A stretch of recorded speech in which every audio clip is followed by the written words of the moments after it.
Okay, this is looking like what everyone is expecting. Of course, you can start at the program. We're now in search for the next president. That search enters phase 2. The phase 1 was the primaries, which was conducted over the weekend by some political parties, with about 100 political parties. Everyone is angling to become. This is going to be most likely the most populated presidential race ever in the country's history.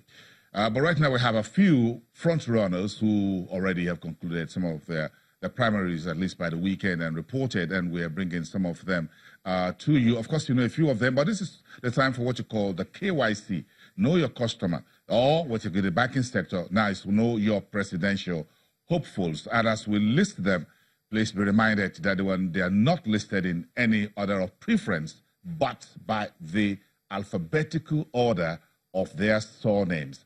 That makes it a level a playing field. So let's go straight. Of course, you know, Abubakar Atiku of the People's Democratic Party is a former vice president between 1999 and 2007, the deputy director at the Nigeria Customs Service. He's a billionaire businessman. He's an educationist, and he's in the race.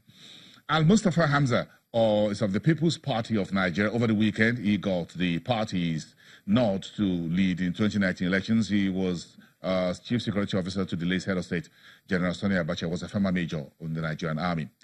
The current president, Buhari Muhammadu GCFR, is of the All Progressive Congress, and he was a former military head of state, a retired major general, a former minister in the Petroleum and Natural Resources, and a former governor of Northeastern State and later Borno State, an anti-corruption and war against indiscipline activist. Also contending for the #1 position is Duke Donald of the Social Democratic Party, a former governor of Cross River State and a lawyer by education.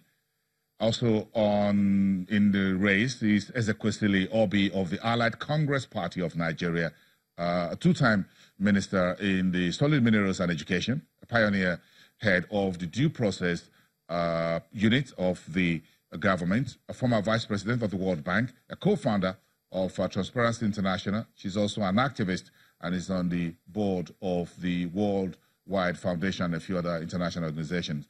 And also in the list this morning, Milafia Obadiah, who is of the African Democratic Change, a former deputy governor at the Central Bank of Nigeria, is an economist, a banker, chief of staff of the ACP Group of States, an international development specialist, and a board member of some companies, a few of them listed on the Nigerian Stock Exchange. So that's the list of some of those who are contending for office of the president. So let's continue this conversation on that trajectory of what the markets will have to start thinking. Know your presidential hopefuls.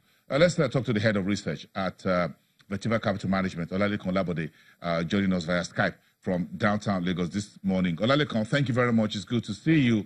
I'm sure those of you who are research analysts will be doing your due diligence on these presidential hopefuls as their name emerges from their presidential primaries and as we have them in the news. So what do you make of the weekend that we have? Now we have a bit of names on the front desk. So what's your take? Thank you very much. Thank you for having me. I think the weekend actually unveiled a lot of things. First of all is that everybody had been aware that Buhari was going to run, and this was something that we already knew from about a few months ago. But it was actually interesting to see the other, contenders in the race, particularly from the main opposition party, which is the PDP, and that emerged Atiku Abubakar. He's not someone that is new to the process. He's someone that, as much as possible, a lot of people were already aware of. He's actually been running one way or the other since about 1993, so it's something that, a lot of people are aware of. But apart from those two main parties, I also, just as you mentioned, a few other parties and a few other candidates of note for a lot of people. The market is actually getting a level of certainty because we now have the people that are going to be running. But again, market will still be looking forward to the major certainty in terms of ahead of at the real election sometime in February next year. We will be willing to profile all these candidates. Most of them are not people that are new. We already know their profiles to a very large extent. Good to say that market is always happy with certainty, continuity. So one way or the other, the current president is something that that actually favors him in terms of market expectation. But away from that, also market wants clearer policy. We want actually direction in terms of policy direction, as I would put it at. So it'll be interesting to see in the next few weeks and months what these individual candidates would want to want to bring to the table when they eventually become selected as the president of Nigeria.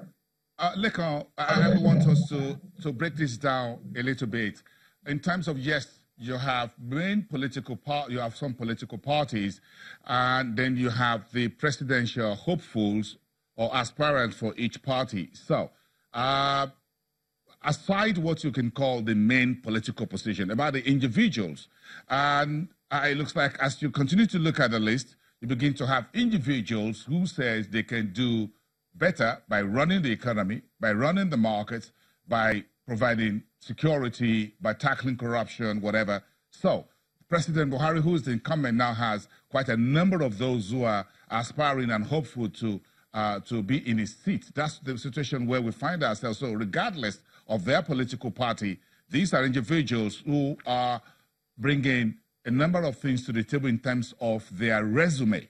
So if you look at the resume, for example, what does it tell you about the number of folks that we have currently in the race? Obviously, for example, Donald Duke, Melafia Obadiah, or formerly of the Central Bank, and the businessman Atiku Abubakar. Do you think these folks have what it takes? Are they speaking, or do you expect them to speak the language of the market and the language of the economy and convince investors here and abroad what to do with the economy and how to go? I think one thing you are going to agree with me is that in the last few elections, we've actually seen the profile of the aspirants actually get improved. So when you look at the number of people we have aspiring to be president, you'd actually see that we have some decent names and profiles on the table. So from that perspective, I think it's something that is good for the country and good for our own democracy. But if you also follow the Nigerian election or the Nigerian politics, you'd actually realize that a number of times the people who get to win the elections are not necessarily the people who have the best of plans or the people who have the best of profiles.